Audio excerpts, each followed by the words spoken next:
Shalom, keluarga kerajaan yang dikasihi Tuhan. Hari ini saya akan membacakan renungan dengan judul Berjalan di dalam Roh. Diambil dari Efesus 5 ayat yang ke-18. Dan janganlah kamu mabuk oleh anggur, karena anggur menimbulkan hawa nafsu, tetapi hendaklah kamu penuh dengan Roh. Kemerdekaan sejati bukan berarti hidup tanpa batas, melainkan hidup di bawah pimpinan Roh Kudus. Dunia menawarkan banyak hal yang tampaknya dapat menghilangkan beban hidup, memberi kesenangan sesaat, atau membuat seseorang melupakan masalahnya. Karena itu, Paulus menasihati jemaat di Efesus agar tidak mabuk oleh anggur. Mabuk membuat seseorang kehilangan kesadaran, penguasaan diri, dan arah hidup. Sebaliknya, ketika seseorang dipenuhi Roh Kudus, ia justru memperoleh hikmat, damai sejahtera, sukacita, dan kemampuan untuk hidup sesuai dengan kehendak Allah. Perbedaan ini tampak jelas dalam peristiwa Pentakosta yang dicatat dalam Kisah Para Rasul 2 ayat 1 sampai dengan 13. Ketika para murid dipenuhi Roh Kudus, mereka berbicara dalam berbagai bahasa untuk memberitakan pekerjaan Allah yang besar.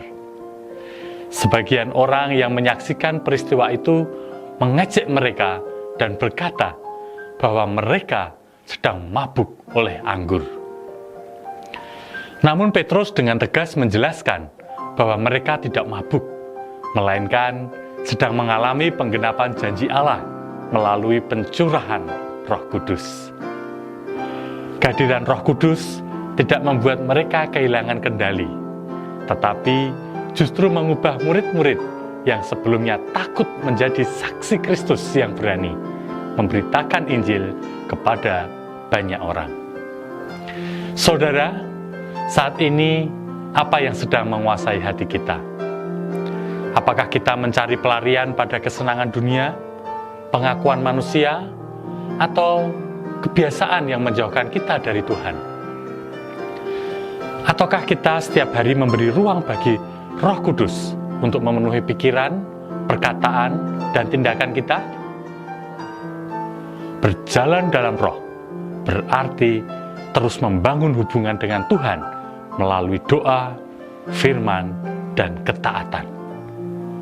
Ketika Roh Kudus memenuhi hidup kita, tubuh dipakai untuk memuliakan Allah, jiwa dipenuhi damai dan sukacita, serta roh semakin peka terhadap suaranya.